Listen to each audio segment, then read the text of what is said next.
get started, and I know more people will join in the next couple of minutes as people transition from one thing to the next. So I'm glad to see we've got our presenters here on the line so far, and a number of others coming in, so we'll get rolling. I'm Tani Hemela from ICSI. I'll be your host today. And Jody Dvorkin also will be my co-facilitator. We're really excited to be able to bring this day to you, this hour. This is a topic here about operationalizing Warmlines that has come up in these conversations over the last 2 months almost that we've been having them.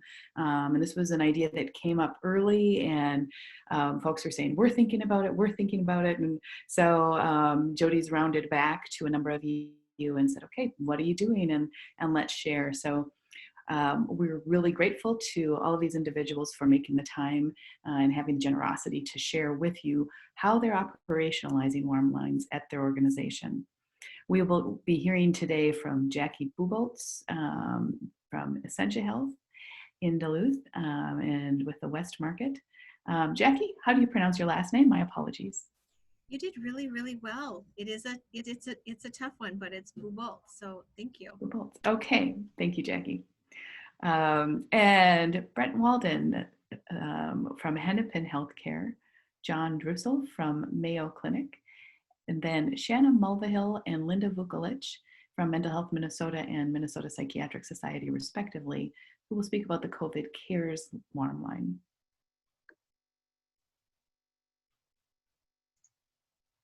And as we get started, and we're just letting people kind of roll in, we also wanted to let you know up front what's ahead in the Mental Health Support for the Healthcare Workforce series.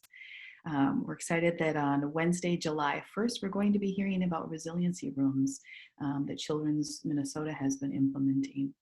And then Tuesday, July 14th, we're honored and excited to have Dr. Albert Wu from Johns Hopkins joining to share about the RISE Peer Support Program. So we're excited about that. And if you missed 2 weeks ago, if you missed the University of Minnesota's event on the buddy system, that's another good program to check out. You can find out more on our website, and we also have the mental health playbook now available, which includes some of these practices we've been learning about around this table, and that we'll be adding to in coming months. Jody, anything else that you would add to this? Sounds great. We're excited for the upcoming webinars. Okay. So let's go ahead and launch into today. Just a reminder that as ICSI, as we get together, particularly around things that are in process, that we stay out of matters having to do with finances and remind one another of antitrust. So we'll go ahead and get started with a poll on today's topic. I'm going to launch that poll. And this gets down to understanding on the line if you have either implemented a Warmline, are planning to implement one, thinking about it, or you're here just to hear and to listen and learn.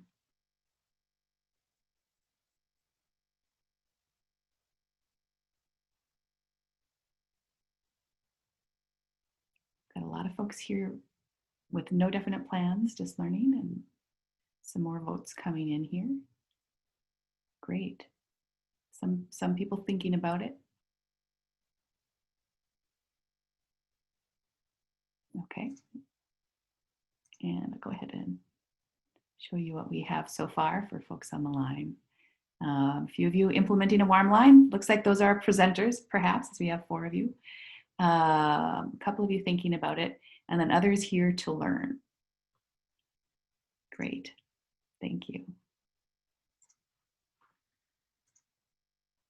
So I'm going to go, Jackie, first to you at Essentia, if you would introduce yourself and share a little bit about your work. I will back up and just say that we will, everyone, between each panelist's presentation, each presentation will be about 5-6 minutes, and then we'll take a little bit of time to have discussion so we can get into more of the nitty gritty and you'll have a chance to answer questions. Thank you, Jackie. Go ahead. Great. Thank you. Thank you for having me. Okay, so I am with Essentia Health. We have locations in North Dakota, Minnesota, and Wisconsin. So I'm actually sitting in Detroit Lakes today. Our west market is around the Fargo, North Dakota, and into west central Minnesota. So I'm sitting in sunny, hot Detroit Lakes. My role as Mission Integration Director is overseeing spiritual care, community health, our patient experience strategies, as well as our sponsorship relationships in our Catholic hospitals. This work, developing and implementing the support line, was kind of a COVID responsibility that I took on. So just a little bit of background there. And so we had a few questions posed to us, and so I'll just kind of follow that.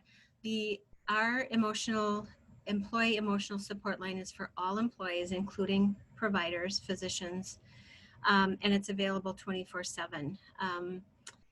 And we've been, hopefully, we have communicated such that information so that people, including providers, feel like the support line is for them.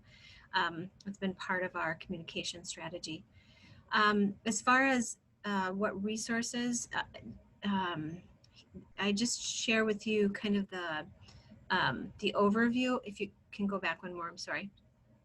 If you, this is an overview of when somebody calls the support line, and it's triaged by a group of nurses, our psychiatric consult service, which was an existing resource. So we just added this responsibility to them. And then you can see the different levels of support. Our peer support program was something that was existing, but we expanded it. And that is truly colleagues that are willing to go through training and provide that emotional first aid response. The location chaplains, the group and team support, the leader support, those are all existing resources that we just utilized and created around the support line. The one thing that's new for our support line is that we have a group of behavioral health providers, as well as grief support therapists, that employees can access up to 3 visits free through the support line. So our RNs taking that phone call have kind of some information that's been provided to listen to keywords that might indicate they need something beyond peer support or chaplaincy, and then they directly schedule them into a visit with a behavioral health provider or a grief support specialist. So that's something, it's an existing resource, but the way in which we're doing it through the support line is very, very new, which typically we would not give our employees, a free visit. And then of course our EAP is an external resource that we can refer to as well. So you can go to the next slide. We had a planning team, so the resources that we have and time to implement, we had a planning team that was made up of people from our grief support, behavioral health, chaplaincy, and myself as a mission leader, kind of overall the operations administrator for this particular program.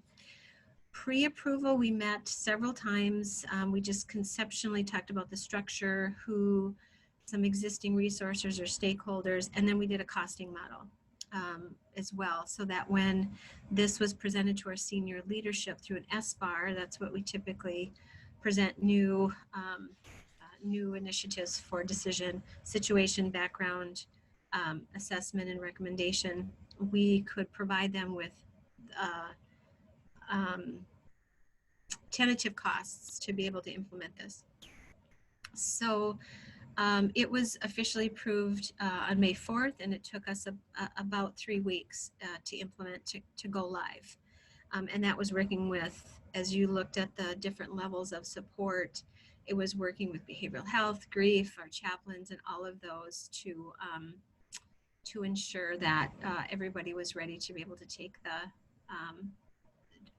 triage from the RN team. And then our resources, our planning team, we have some administrative assistant help. Our existing resources, again, I kind of talked about what that is. And then we also have our communications and marketing team to help us with that. And then the last slide I have for you is our leadership support was really key. We have a well-being team that's been recently established. So they're the administrative sponsor of this program. And then of course our senior leadership approval through that SBAR process was vital to get the resources that we needed.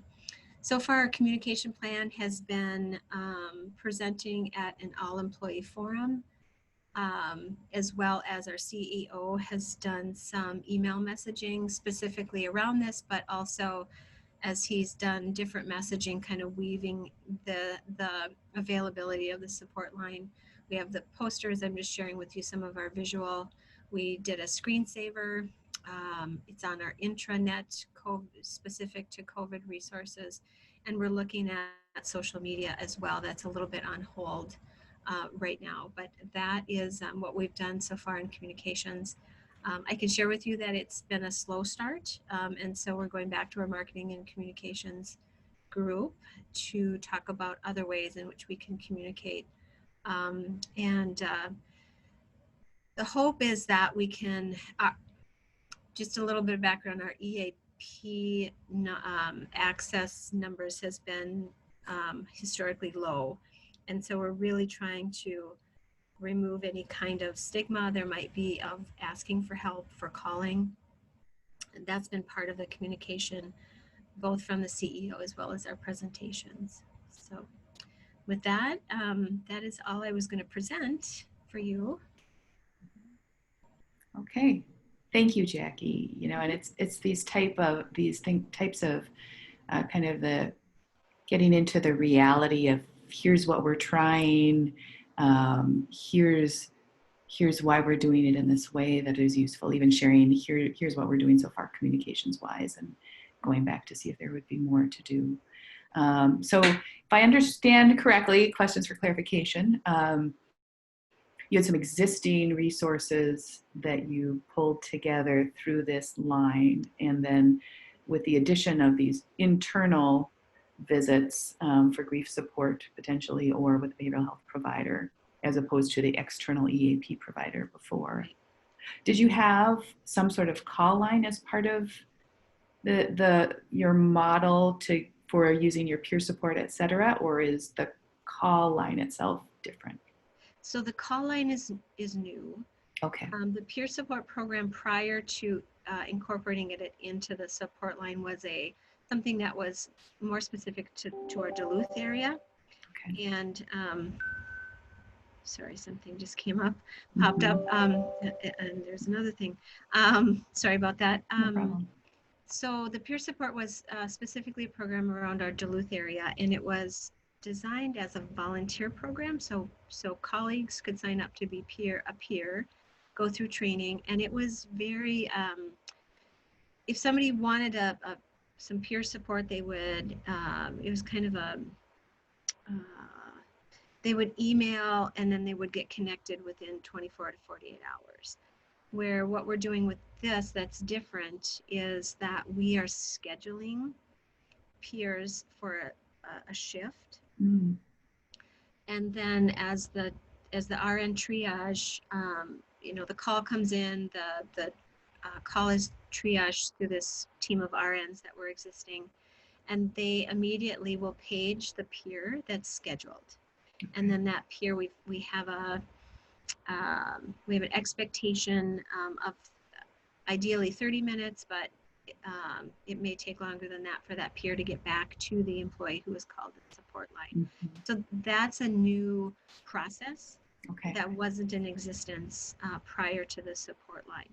So we have, like I said, we have peers that are scheduled in blocks of 3 hours, And many people are doing it in addition to their work. So if I'm on the peer support line for that 3 hours, I might be doing my work, yeah, but when I get a page, that means that I need to respond back to that employee.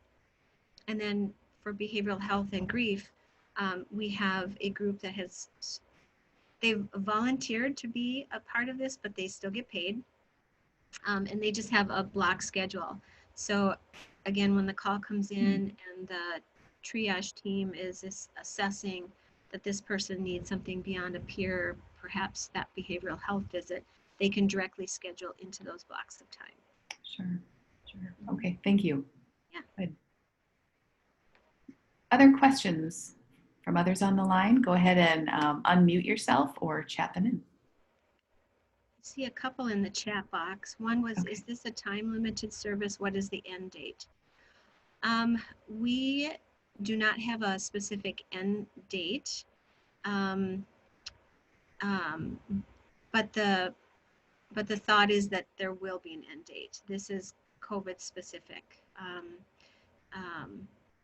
And then, did employees ask for this type of support? No, we looked at best practice. We looked at our well-being team, looked at ways in which we could enhance our well-being and resiliency efforts.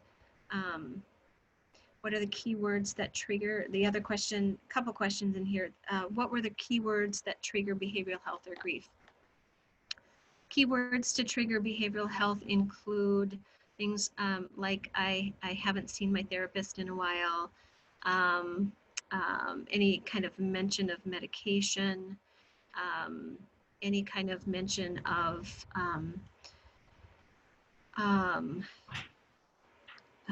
inability to work through their worry, their concern, their anxiety, that it's affecting their ability to do their job or their ability to get through a day. So those are some of the triggers for behavioral health. As far as grief, it's just looking for keywords about, I've experienced this many deaths in this amount of time and it's becoming overwhelming. My team is has experienced a lot of death and we're not quite sure how to deal with it. If the person calling in starts to talk about their team, then we might, we have a trigger to implement team support or team facilitated grief support. And then the last question in that discussion is, can employees use work time to call the emotional support line? Yeah, we don't have any kind of rules or parameters around when they can call. Okay. And I neglected to mention this. This is 24/7. The triage nurses answer the phone between 7:30 a.m. and 10 p.m. After that, it goes to our hospital switchboard. And so the calls are being answered 24/7. Nice. Okay. And then another question, are you connecting people with their regular behavioral health provider if they have one or somebody else? So if they do have a regular behavioral health provider, we are recommending that they schedule an appointment with that person. That's the first, the first thing that we would recommend. If they say that's okay, I don't need to go back there, or she's really hard to get into, that's another trigger. If she's really hard to get into, for us to, as administrators, to take that call out of the triage nurses and look for ways that we can connect that person sooner. Sure. Cool. Well, thank you, Jackie. Thank you, others, for your questions. Wonderful. And we will go on to our next panelist. Thank you so much, Jackie. You're welcome. Brent Walden from Hennepin Healthcare. Are you on the line? I am, thank you. Wonderful. Hi. Hi, I'm Brent Walden. I'm Chief Psychologist at Hennepin Healthcare, and I want to tell you a bit about our emotional support warm line. So our emotional support warm line is for any employee or trainee at Hennepin Healthcare. So they can call at any time. Callers are asked to leave a voicemail message asking for a call back. So we're not able to answer calls as they come in. But our Warmline volunteers staff the Warmline 7 days a week from 7 a.m. to 7 p.m. And volunteers check voicemail messages during their shifts and return calls as we receive requests for support. The Warmline is a new resource. It's very similar in a lot of ways to a patient resource. In our mother-baby program, there's a Hope Line, which has a similar model where patients who are pregnant or parents of young children can call in the Hope Line and ask for support, and they get a call back. So we're similar in some ways to how the Hope Line is set up. And we also are complementing a number of other employee support resources in place, both that have been in place for a while and also additional resources that have been developed in response to COVID. It took us about a week to set up our Warmline, and this was our initial launch. So we launched early and quickly. Pretty soon after the hospital incident command structure was activated for COVID-19, our senior director in psychiatry identified a need for employee support, and we decided on phone-based support and launched again on March 24th. So that was relatively quick, and we have made some changes as we have gone. The setup itself included consultation with the county attorney, and also included reflecting on best practice and sort of most accessible support model. We decided on psychological first aid, and we made sure that any volunteer from mental health or from spiritual care did complete an online training in psychological first aid before they staffed the Warmline if they had not already been trained in psychological first aid. PFA is a model we use for an existing employee support program, in-person support, our critical incident support team. But some volunteers did need to be trained. So the Warmline was really developed and launched driven by leadership. So our psychiatry's senior director, Megan Boyson, came up with the idea. She oversaw the implementation. I think her role as the behavioral health branch of HICS leader really helped us get upper leadership buy-in as well. So we had no problem, and we're fully supported by upper leadership. And have continued to be supported. In terms of communication, we've communicated in all the ways that probably everyone else has communicated. We've sent emails, we have information on our intranet site, including our COVID site. There are signs posted in employee areas, announcements and reminders are repeatedly made at staff huddles and during meetings. Our messaging has evolved as our Warmline has evolved. We initially launched very specifically focused on the COVID-19 pandemic and helping employees and trainees impacted directly by COVID and changes related to COVID. After a very slow start, we decided to expand our scope, and we were recognizing that many employees were experiencing heightened stress and maybe in some cases anyway, more limited ability to cope with stress, given that work was more stressful because of COVID. And so we started messaging that this is support available to any employee struggling with any stressor. This broadening was communicated about a week before the killing of George Floyd, and our organization was deeply impacted by his murder and by what followed. And so we've had a significant increase of calls, some of which relate directly to employees who have been impacted. And also we just have, I think, a general growing awareness that the Warmline exists for employees and that we're available to help for a variety of reasons. We're ready with redirection language when employees call us for help with, say, HR related issues. And so we thought through as we launched and got some help from HR, kind of how to help employees get to where they need to go if they're calling for something not related to emotional support. But we're also aware that sometimes employees call for emotional support, but they're asking for something else. And so we do check in and make sure that there isn't anything else that might be going on that we can help with if they are calling about our attendance policy or something related to working from home. And in some cases, a call about an HR related question turns into a call about emotional support. We've also thought through how to connect employees and trainees who are in need of mental health treatment services or support from the EAP, other kinds of emotional support. All right, we feel like we've learned a lot, and I'm happy to answer any questions you guys may have as we go. Thank you, Brent. Really appreciate it. So we do have a few Go ahead. questions from the chat. What would you say is the percentage of staff utilizing these resources? So I won't estimate a percentage. We've had 24 calls since March 24th.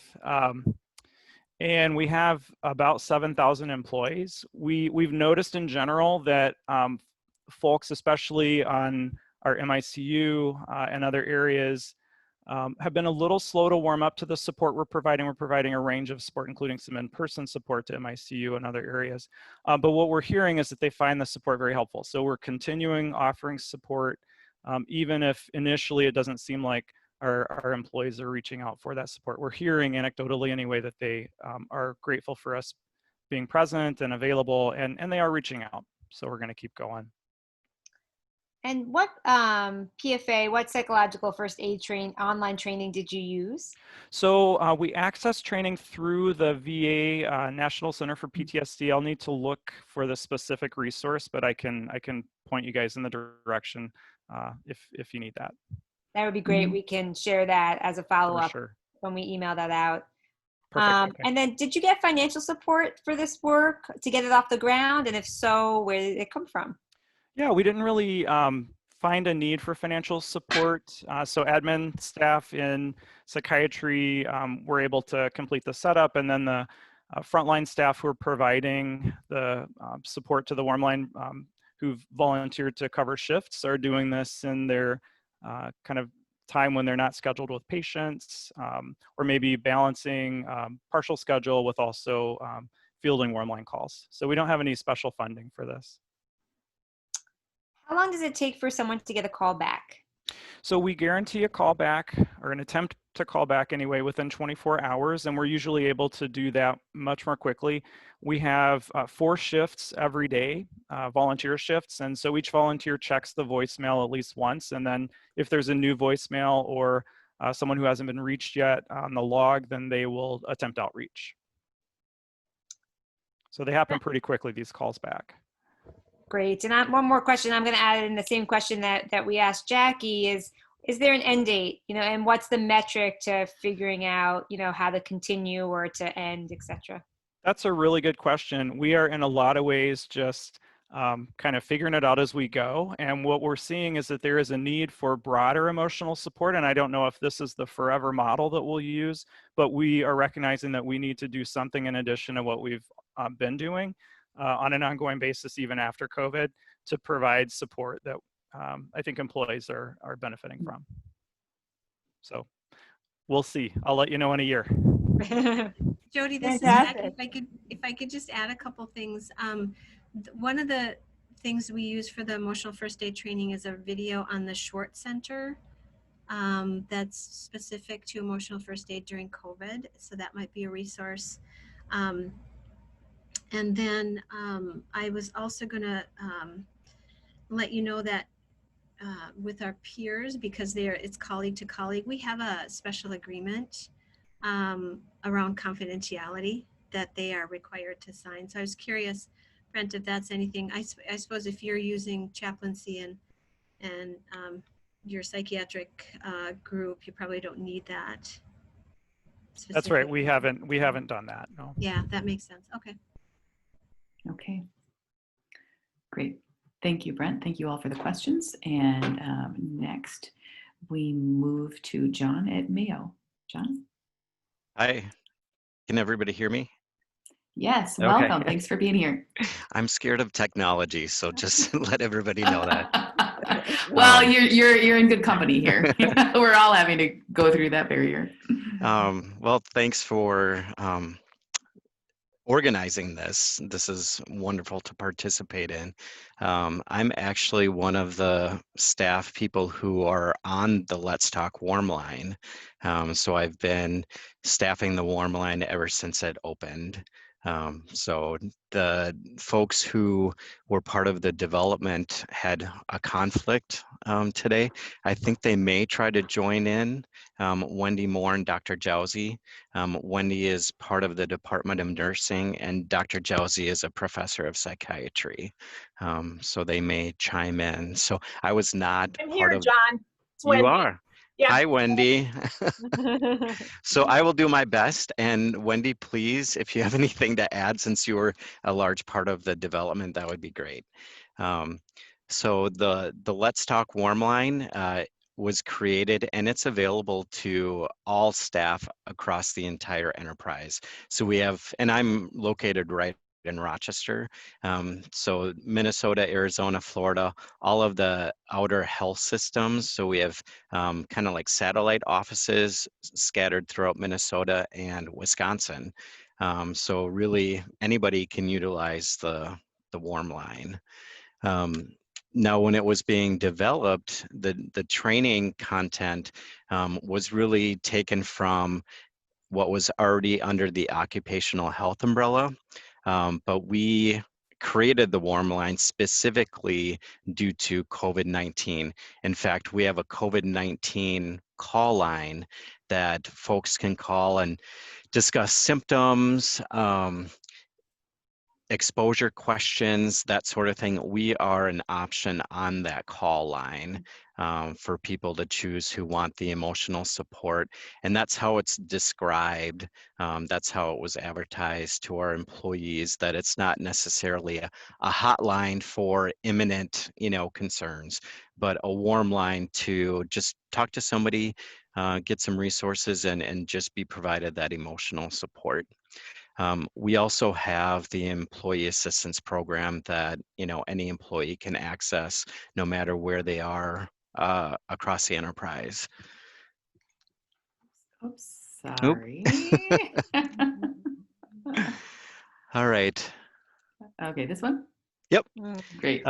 So really the warm line was brainstormed and created within a few weeks. A lot of time and effort was put into it by the main people from Department of Nursing, Department of Psychiatry and Psychology.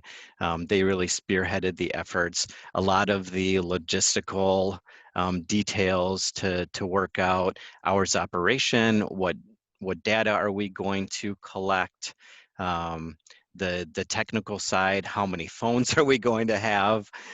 So just really a lot of time and effort was put in because this is the first time something like this was created for our staff. So really wanted to be, set things up for success. So put the time and effort right in the beginning. And it was very much appreciated. Resources to keep it going, train staff to answer calls. So along with myself, there were 2 nurses from the Department of Nursing with a behavioral health background, and then another social worker. So 2 nurses, 2 social workers. We went through like psychological first aid. We talked about potential calls that might come in. Any resources, we gathered a bunch of resources that we would have readily available for callers. So just really try to, again, set ourselves up to be able to efficiently and effectively meet the needs of our staff who call.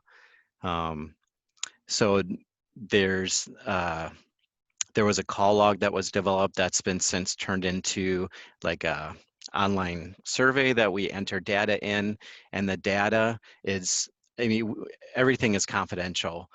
We just thought it would be important to, see if someone is a first-time caller, a repeat caller, the duration of the call, where they're calling from.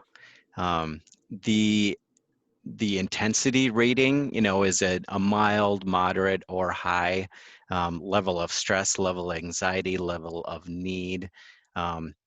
We wanted to kind of track people's primary concerns, anxiety, health concerns, family concerns, depression.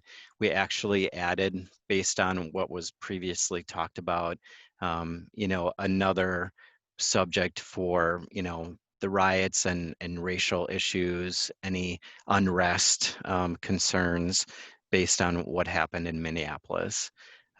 So just wanted to keep track, and then if folks were provided resources, what types of resources were provided. Some common themes that have come up, you know, stress and anxiety, people's own health, the health of their family, the impact this has had on their children, being schooled from home, not being able to see their friends, work issues, being able to, or being asked to return to work, increased workloads, you know, or being asked to function in a different capacity in a different work area. So those were a lot of the common themes. So, and then ongoing announcements for resources, and regular involvement by the stakeholders, regular discussions, regular meetings, to just keep, you know, monitoring the operation of the warm line.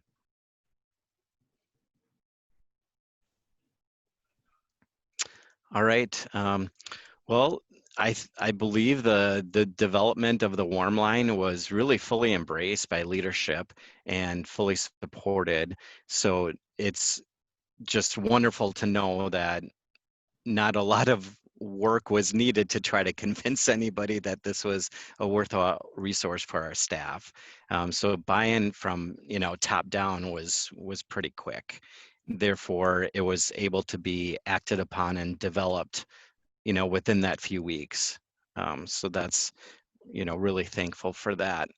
As far as communications, to spread the word, we have a main intranet page that's accessible to all staff. So it was placed on, you know, there's 4 main stories that kind of rotate throughout the day. We were one of the main stories a couple times.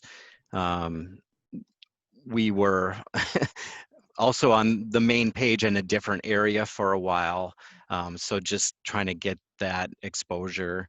It was discussed during an institution-wide Q&A session with our president and CEO. So it was announced and encouraged staff to utilize the warm line, various email communications, and then all supervisors, managers were encouraged to discuss the warm line with their staff, and just have regular discussions about that. We also had talked about, for staff who were furloughed, maybe making a mailing to announce the warm line so they would have access to that as well. So just trying to get a lot of advertising for the warm line out there. Great, thank you, John. Go ahead. Was that the last slide? Sorry. Oh, good question. It is. Oh, yes, it was. Yes. If I could add just a couple Please things, do. that would be great. So we did start off, you know, with the 4 staff, Monday through Friday, 8 a.m. to 5 p.m. We did decide to try to better meet the needs of our staff for like shift schedules, you know, family schedules, that sort of thing. So we did change the hours from 8 to 5 Monday through Friday to 11:30 a.m. to 8 p.m. Monday through Friday. And we do have voicemail capabilities, and right on the voicemail message, it talks about, you know, if it's in the morning or during the day, your call will be returned the same day. If it's after 8 p.m., it will be the next business day. So we are willing to adapt whatever we need to do to meet the needs of our staff. We also, along with the variety of resources, we do have a list of regional contacts for each Mayo Clinic site, whether it's Florida, Arizona, or any of the health systems. So if someone, you know, is really wanting to connect with someone right at their site, we have those names and are able to send a message to that person, you know, to make a referral. We've utilized EAP a lot.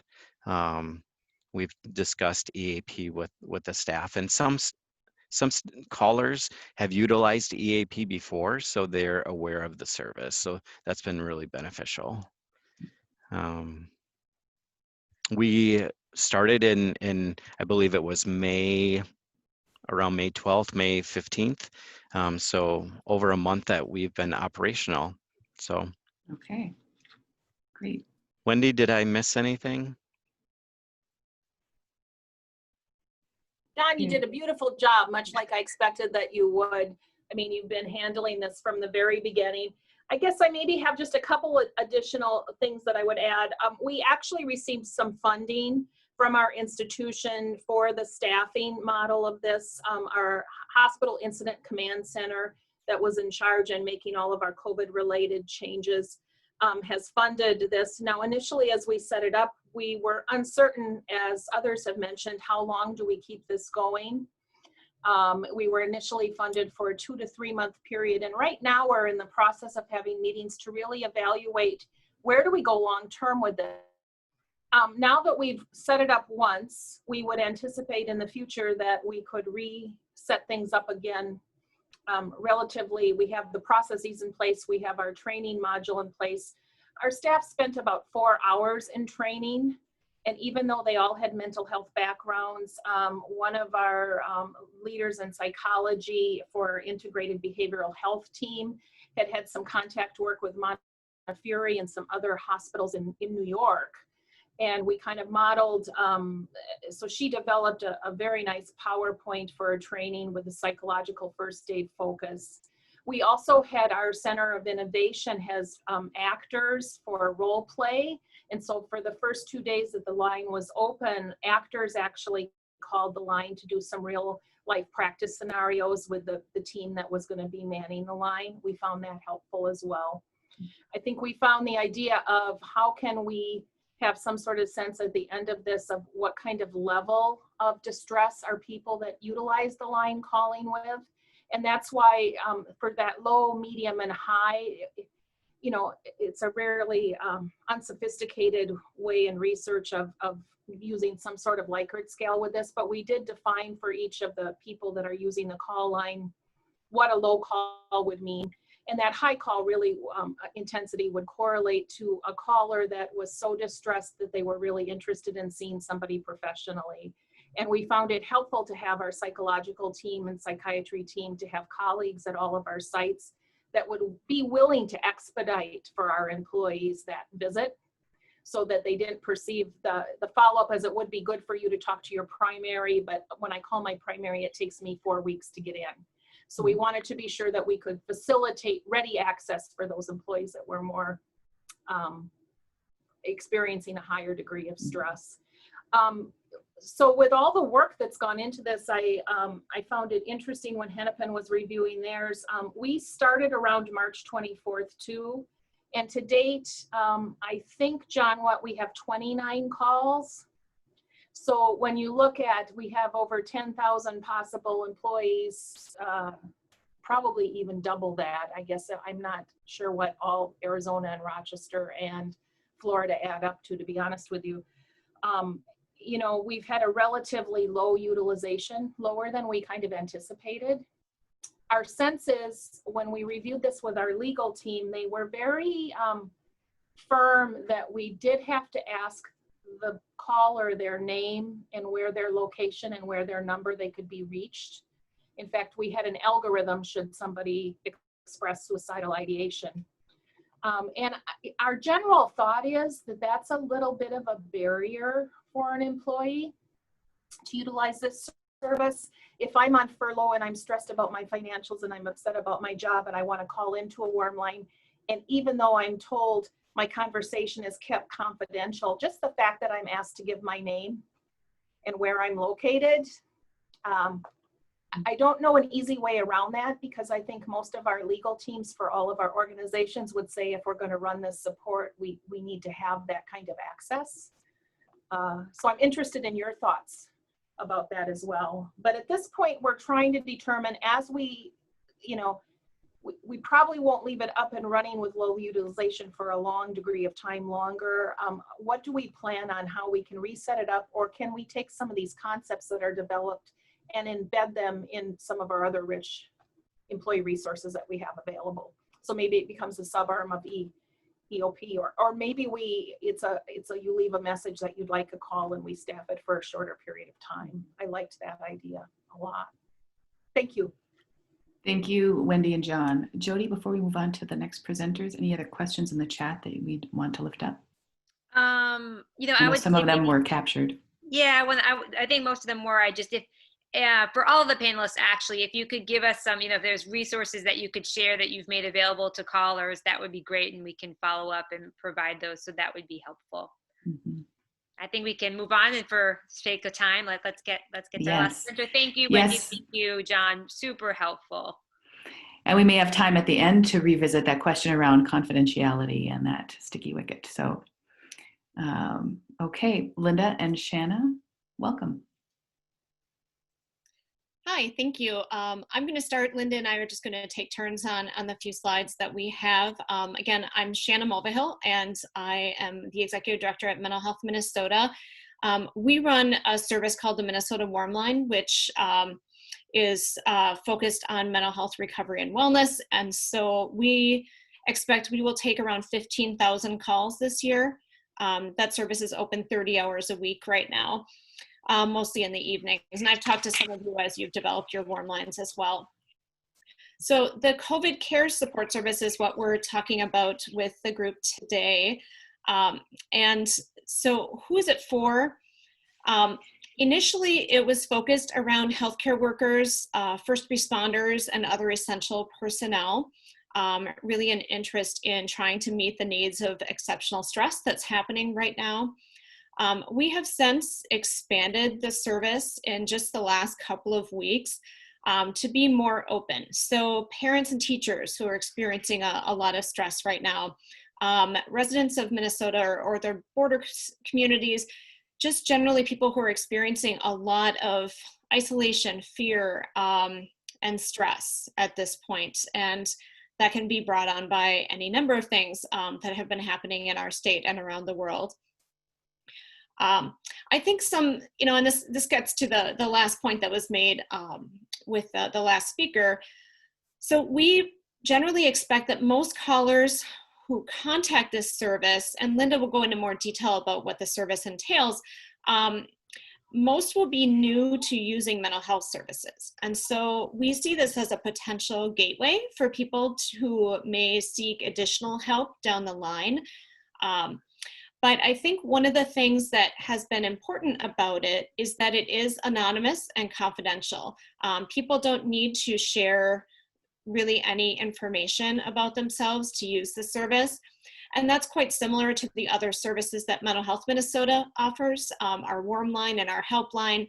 And something that, from feedback that we've gotten from so many callers is they really appreciate the fact that they don't have to share any personal information to be able to just get support or information. And so I think that this is another layer of help that doesn't include the need to use an EAP or health insurance, and it's not talking to friends or family or coworkers or problem solving. It's more about support. And then does it build on existing infrastructure or new?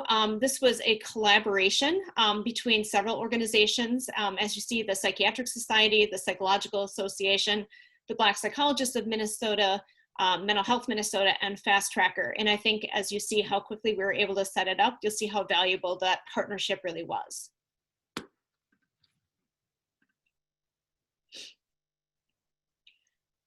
So this, Oh, are you going to do this one? Go ahead. No, go ahead. Okay, so this slide just shows a bit about what you get when you go to the website. So the earlier page shows kind of the landing page, but if you click or if you scan the QR code that is on our flyers and on our information, you will land in one of two places. Either so over on the left you will see if you do it on your mobile phone, you will see this. And so on the far left, you'll see just the basic information, but the QR code actually takes you directly to the schedule. And you can see just the very bottom of the schedule on the middle photo there that shows who is available at that time. So the service runs 9 a.m. to 9 p.m. 7 days a week and is staffed by volunteer mental health professionals. And Linda will talk more about that. But essentially people just go on and they can just click on the phone number of the mental health professional who is available at any given time. So if they go on at noon and they want to talk to someone, or if they go on and say, well, I'm done with work, I'm done with my shift at 8 o'clock, who's available? And they can just click on that number and it connects them directly to that mental health professional rather than having a one phone number line.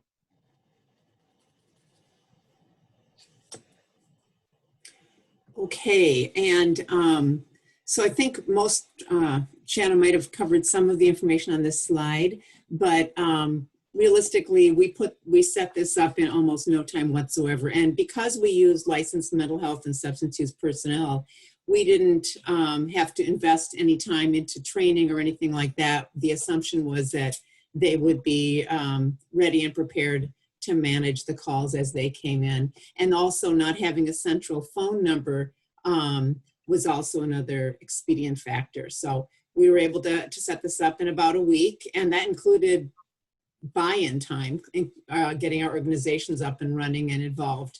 And I think that's one of the last slides, but I'll get back to that in a second. So the resources involved were finding these volunteers, which literally we put about 2 calls out and we were nearly fully staffed the first week. And for the most part, we have at least one person, well, we have at least one person covering every hour from 9 a.m. to 9 p.m. And in most cases, we have 2. And we're hoping that we can build that call volume a little bit more so that we can be using both of those callers going forward. So in putting this together, the first thing we did was Shanna set up the Sign Up Genius, and there's a slide about that in just a quick second, and I'll have Shanna run over that in a quick second. But we started on the Fast Tracker online database as a place where people could get information about Fast Tracker. So that's basically our home. And through that, that's where you get to that schedule and that kind of thing. So it's an easy, quick thing to remember. Plus the QR code was clearly one of the big factors that made this more accessible. So we have, between the partnership, there's no costs involved other than the commitment of our organizations. And Shanna's been handling the signups. I've been handling the updates on the schedule and the website information and that kind of thing. And Tricia Stark from the Psychological Association has been doing the orientation of our volunteers and doing weekly communications to volunteers. And when volunteers sign up, we're asking them to sign up through August 31st. And that end date will be reviewed as we go forward and as times change, and we consider that at that point. But when they first signed up, we said we want to make sure everybody's there the same hour of week through the end of the summer. So that is that is where we ended up with that. And that's one of the questions that has come up. I thought I'd just throw that out there really quickly. The other thing that we have, and that Tricia goes over with people, is we have a form that they fill out when they've made a phone call. We have a debrief team that is there to support in case the volunteers need that psychological support for some of the more intensive calls. And let's see, I think that's it on mine. So back to Shanna to talk a little bit about the sign-up sheet. Sorry, I just had two kids run into the, into the room. That's the reality. Yes, it is. You handled it well. So this is just real quickly, just what the Sign Up Genius page looked like. It was a very easy tool for us to be able to use to put out available shifts. And we've just changed it each week to reflect any available shifts. And on the right is just the Google form. And again, the reason we're able to use something like the Google form, we use that within my own organization as well, is because we're not collecting any identifying information about folks, that we don't need to be as cautious about how we're collecting that data, because no one would ever be able to look at this and be able to identify who actually made the calls.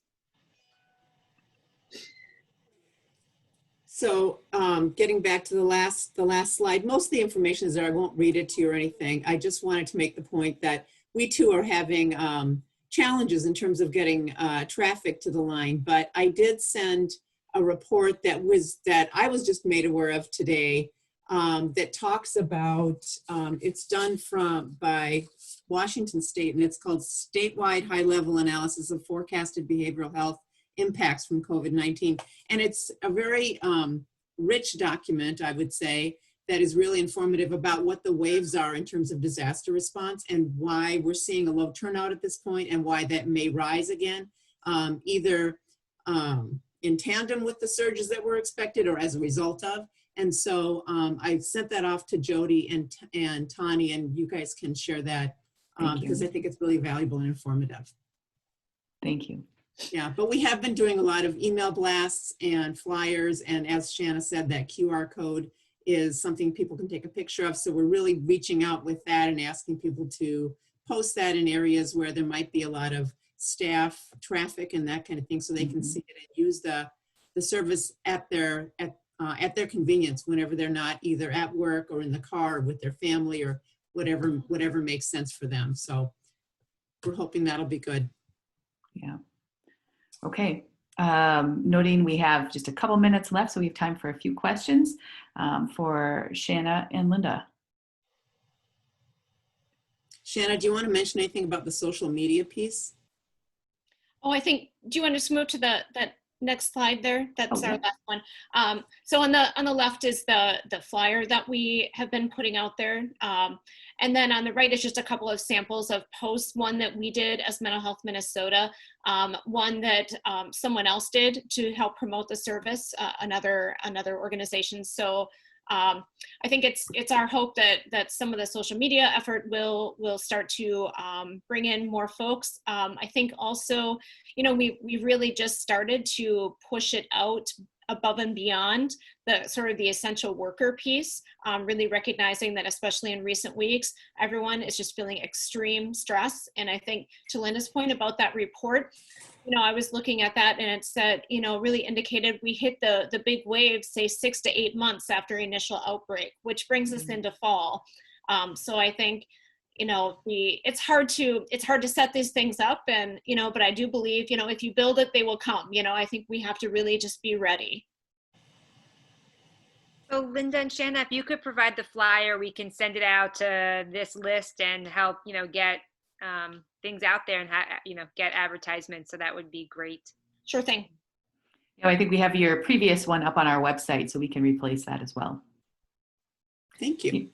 Some of the themes we're hearing here is that kind of that low uptick at start and monitoring that and discerning how long to keep things in place, and particularly as we think about what the surge might be like to come. So the fact that you all are learning about this and sharing it together, I think is super useful. I'd love to see us reprise this discussion in 6 months or something, And so to that point, the other thing that I was hearing was about changing the scope in some cases, that there are other things going on, not only frontline COVID workers, to other people, expanding out to other people as COVID Cares is doing, but also, as you were mentioning, Brent and Hennepin, really expanding fortuitously just prior to George Floyd's murder and all the resulting unrest. And so this is a time to show that connection to our community. And so really appreciate everyone's work in the space and your willingness to share here. Again, here's what's coming up in future. I would say if you have other topics that you want to know more about, if you hear of a promising practice or you're doing something else in your organization or community that you think others might want to hear about and know about, let us know. Shoot me and Jody an email anytime. And Tanya, can I jump in for 1 second? In 2 weeks, when Children's comes and presents, their resiliency rooms have had an uptake of about 5,000 visits in the past several months. So really excited for them to share. About 50 people a day have been using these. So come learn. I think they've really put a lot of thought into this, and excited for you all to kind of learn from it and see if it's something you'd be interested in bringing to your organization. Great. Thank you all. Have a great rest of your day and a good week. Thanks, everybody. Thank you. Thank you.